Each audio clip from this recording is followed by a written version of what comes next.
Masya Allah. Cuma gak habis pikir kenapa Abu Jahal gak beriman, Abu Lahab gak beriman. Kita aja yang dengarnya aja, oh iya ya, subhanallah, Masya Allah, sallallahu alaihi wasallam. Nah itulah yang namanya hidayah. Hidayah sangat mahal sekali. Kita yang tidak hidup sejaman dengan Nabi, tapi kita beriman kepada Nabi, percaya, bahkan kita rela hidup dan mati kita untuk Rasulullah sallallahu alaihi wasallam. Alhamdulillah, alhamdulillah, alhamdulillah.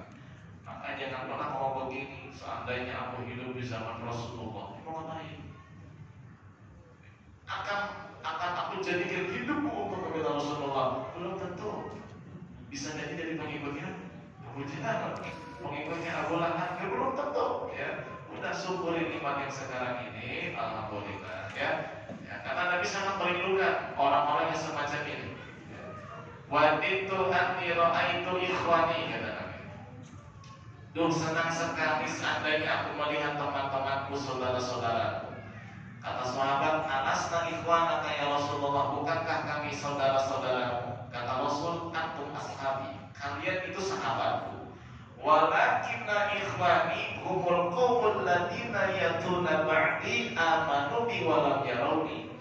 Saudara-saudaraku adalah orang-orang yang hidup setelah aku, beriman kepadaku, padahal mereka belum pernah berjumpa dan melihat aku. Ya kita semua, kita ini umat Nabi yang ikhwannya Nabi, saudaranya Nabi. Siapa yang bilang kita saudara Nabi? Nabi sendiri bilang, ikhwani, saudara-saudaraku. Nah kita ini alhamdulillah belum pernah berjumpa Nabi, belum pernah mimpi Nabi, tapi kita iman kepada Nabi Muhammad sallallahu alaihi wasallam.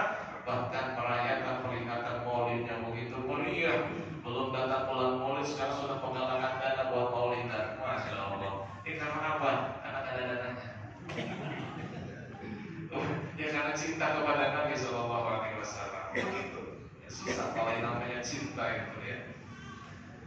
Wa qalat Ummu Ma'bad. Nah ini ada satu kisah yang menarik. Dulu ketika Nabi hijrah ke Madinah, Nabi melewati jalur selatan, tidak lewat jalan umum biasa dilalui oleh orang dari Mekah ke Madinah. Kenapa? Karena Nabi jadi target pencarian orang-orang Mekah maupun sekitar Mekah. Bahkan Nabi itu dihargai 100 ekor unta oleh orang-orang kafir. Siapa yang berhasil menemukan dan mengangkat Muhammad akan diberikan hadiah 100 ekor unta. Semuanya mencari karena tertarik dengan imbalan 100 ekor unta. Semuanya sayembara ikut. Kenapa? Ingin mencari Muhammad, ingin mengangkat Muhammad dan diserahkan kepada orang-orang Mekah. Makanya Nabi mencari jalan yang tidak biasa. Ia menempuh jalur selatan, sehingga jaraknya sangat jauh sekali ke Madinah dan jarang orang lewat situ. Hingga Nabi membayar seorang penunjuk jalan, seorang guide namanya Abdullah bin Uraiqib, seorang muslim, seorang kafir tapi amanah. Ya, tidak membocorkan rahasia kepergian Nabi Shallallahu Alaihi Wasallam, perjalanan Nabi. Nah, di perjalanan menuju Mekah ini Nabi dengan Abu Bakar kehausan. Lalu mereka menemukan sebuah kemah yang sederhana, yang ternyata di sana ada seorang wanita tua yang bernama Ummi Ma'bad. Ummi Ma'bad punya suami yang namanya Abu Ma'bad. Abu Ma'bad dengan Ummi Ma'bad. Abu Ma'bad sedang pergi. Di sana hanya tinggal Ummi Ma'bad saja. Dari kemah itu ada seekor kambing yang kurus, ya, yang terlihat hanya tulang-tulangnya saja, dagingnya nggak ada, kurus kering. Nabi berkata kepada Abu Bakar, wahai Abu Bakar, maukah kamu pergi menjumpai pemilik kemah itu dan minta izin kepadanya untuk meminjamkan kambingnya untuk kita peras susunya? Abu Bakar nurut. Dia pergi menjumpai penghuni kemah itu dan dia minjam kambing yang dimiliki oleh Ummi Ma'bad. Kata Ummi Ma'bad, wahai orang asing, saya tidak kenal kamu siapa. Kalau kamu mau pinjam kambing saya silahkan, tapi untuk diperas susu kayaknya mustahil. Di kambingnya kurus mana mungkin susunya ada? Enggak, kami pinjam. Kalau boleh kami ambil. Sudah silakan ambil. Kambing di bawah. kepada Nabi Shallallahu Alaihi Wasallam yang sudah berada di dekat kemah itu, singgah beristirahat di situ.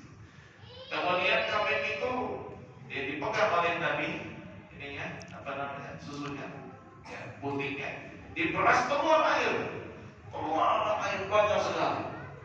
Diminumlah oleh Nabi Shallallahu Alaihi Wasallam dan minum sama Abu Bakar sampai kekenyangan dan masih ada sisanya. Subhanallah, ini kambing ini umurnya panjang. Dikatakan di dalam beberapa riwayat hadis bahwa kambingnya Ummi Ma'bad ini hidup sampai zaman Khalifah Umar bin Khattab radhiyallahu anhu. Ya, jadi kurang lebih 17 tahun ke depan. Ini kan peristiwa ketika Nabi hijrah. Nabi hijrah itu kan usia Nabi 53 tahun. Berarti di Madinah 10 tahun. Setelah Nabi kan Abu Bakar Siddiq, lalu Umar bin Khattab. Sampai masa Umar bin Khattab 17 tahun masih hidup tuh kambing. Rata-rata usia kambing masih berapa tahun? Nggak nyampe 3 tahun mau dipotong duluan.